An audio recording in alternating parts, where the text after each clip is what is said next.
Sobrang yaman ng mga bansa sa buong mundo. Makakasama kaya ang Pilipinas sa taong 2050? Sa kasalukuyan ay ang pinakamayamang mga bansa ay ang US, Singapore, Qatar o di naman kaya ay Luxembourg na kasalukuyang tinaguri ang pinakamayamang bansa sa mundo ngayong taong 2023. Ngunit ang tanong, hanggang kailan nga ba ang pamamayagpag ng kanilang mga kayamanan? Sa darating na mga taon o dekada, angkin pa rin kaya nila ang kasalukuyang karangyaan?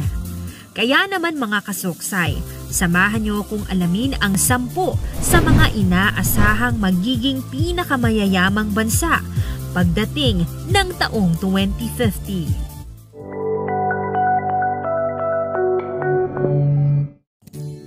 Top 10. United Kingdom. Ang ekonomiya ng United Kingdom ay isang highly developed social market economy. Kasalukuyan itong nasa pang-9 na pwesto bilang pinakamayamang bansa sa mundo. Pero inaasahan na sa 2050 ay magiging pang-10. Kasabay nito, aalisin rin ng UK ang France mula sa top 10 list. Inaasahang makakamit ng UK ang $5.4 trillion economy sa kanilang GDP base sa kanilang purchasing power. Top 9. Germany. Inaasahang mas gagaling ang Germany sa pagpapalago ng kanilang ekonomiya kumpara sa British sa darating na 3 dekada.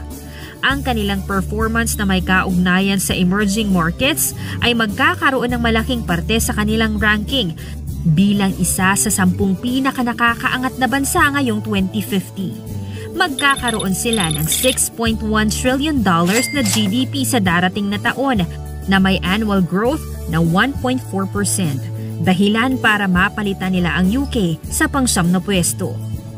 Top 8. Japan. Kilala ang Japan sa may pinakamagandang ekonomiya sa buong mundo. Ngunit sa mga darating na taon, aasahan ang pagbaba ng ekonomiya nito na siyang hahabulin naman ng Brazil at Mexico pagdating ng 2050.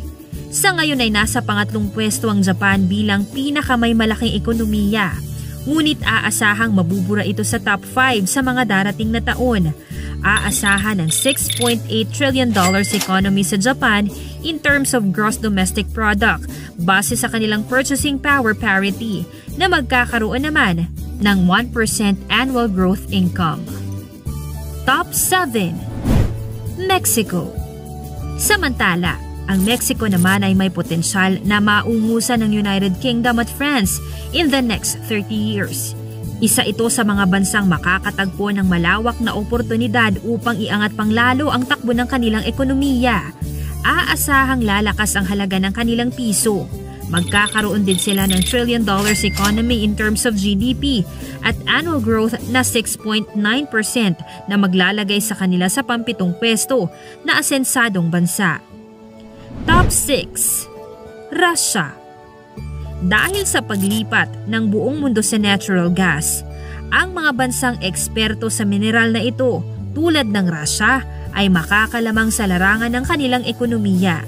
Sa mga nagdaang panahon, umiiwas na ang Russia na dumepende sa kanilang natural na likas na yaman upang mapalago ang kanilang bansa. Ngunit ang pagbubukas ng bagong oportunidad na ito ay papabor sa kanila. Kaya naman aasahan ang $7.1 trillion economy in terms of GDP na may annual growth na 1.8%. Top 5. Brazil.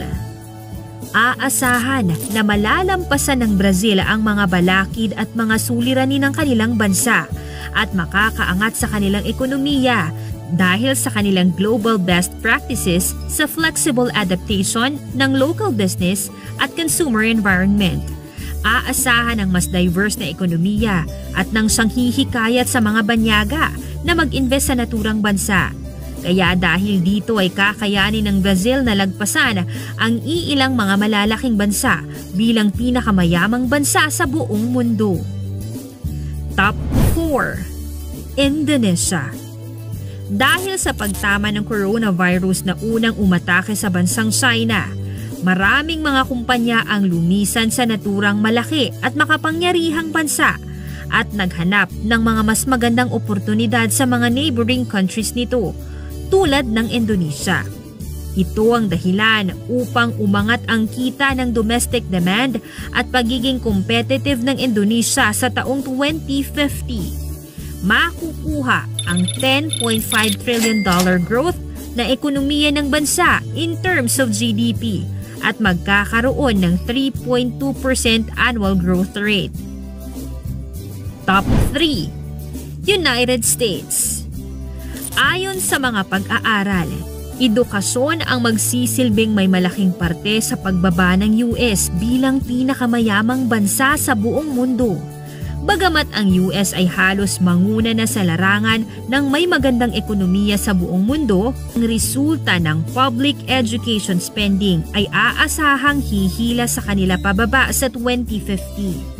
Magkakaroon pa rin naman sila ng $34.1 trillion na GDP in the next 30 years na may 1.9 annual growth rate at papangatlo lamang sa pinakamayamang bansa sa buong mundo. Top 2. India. Ang GDP per capita ng India sa susunod na 30 taon ay aasahang magiging malayong-malayo at malaki ang pagkakaiba kumpara sa kasalukuyang estado nito. Papatunayan ng bansang India na maaari nilang magamit ang overpopulation bilang kalamangan upang iangat ang kanilang ekonomiya.